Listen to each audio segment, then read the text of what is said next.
ମୋ ଇଚ୍ଛା ଆଉ ସ୍ୱପ୍ନକୁ କେବେଠୁ ମାରି ସାରିଛି। ବାସ୍ କିଛି ଦାୟିତ୍ୱ ଆଉ କରିଦେବା ପାଇଁ ନିଜ ଜୀବନକୁ ରଖିଛି। ନହେଲେ ଜୀବନ ଉପରେ ବି ଲୋଭ ନାହିଁ।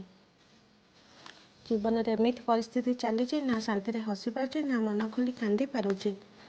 ପାଣିକୁ ନ ପଶିଲେ ଯେମିତି ପହଁରିବା ଶିଖିବେନି, ଠିକ୍ ସେମିତି ଜୀବନରେ ଖରାପ ସମୟ ନ ଆସିଲେ ମଣିଷ ଚିହ୍ନି ହୁଏ ନାହିଁ।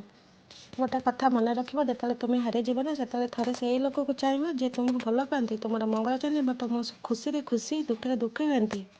ଫୋନ୍ରେ କାହାକୁ ବ୍ଲକ୍ କରିବା ବହୁତ ସହଜ, କିନ୍ତୁ ହୃଦୟରୁ କାହାକୁ ବ୍ଲକ୍ କରିବା ବହୁତ କଷ୍ଟ। ଖୁସିରେ ରୁହ ତା ସହିତ ଯିଏ ମୋଠୁ ଅଧିକ ତୁମକୁ ଖୁସି ଦେଇପାରୁଛି। ମୋର ବା କ'ଣ ଅଛି, ମୁଁ କାଲି ଏକୁଟିଆ ଥିଲି, ଆଉ ଆଜି ବି ଏକୁଟିଆ। କିଛି ସମ୍ପର୍କ ଭଡ଼ା ଘର ପରି ହୋଇଥାଏ। ତୁମେ ଯେତେ ସଜାଇଛ ନା କାହିଁକି, ସେଇ ଘର କଦାପି ତୁମର ନିଜର ହେବ ନାହିଁ। ସମୟ ଯେତେ ବି ବଦଳୁ ନା କାହିଁକି, କିନ୍ତୁ ମାଆର ଭଲ ପାଇବା କେବେ ବଦଳେ ନାହିଁ। ସିଧା କୁହ, ସତ୍ୟ କୁହ, ମୁହଁରେ କୁହ। ଯିଏ ନିଜର ଅଟନ୍ତି ସେମାନେ ବୁଝିଯିବେ, ଓ ଯିଏ କେବେ ନାମକ ମାତ୍ର ସେମାନେ ଦୂରେଇ ଯିବେ।